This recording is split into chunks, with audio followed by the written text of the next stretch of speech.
පුංචා ඔන්න ඉතින් ආයෙ කතා කරනවා. ඔය කතා කරන්නේ හොඳ දෙයකට නෙමෙයිනේ. කම්පැලෙන්න බනින්න. මේ සරේ නම් ඕන දෙයක් වෙන්න කියලා හිතේ තියාගෙන කන් වහගෙනම ඉන්නවා. පුංචා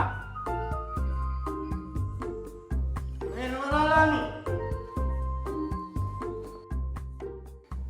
අද එනවා රත්තරන් මහත්තයාගේ යාළුවෙක් වලව්වේ නතර වෙන්න.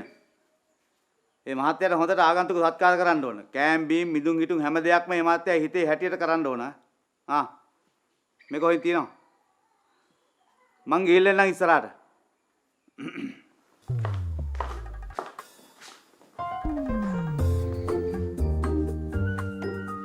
අද නම් වැඩි වෙලාවක් බැන්නේ නැහැ. මම හිතුවේ ඔලුවටම තියලා දෙහිකපයි කියලා. ඔයින් ගියා ඇති.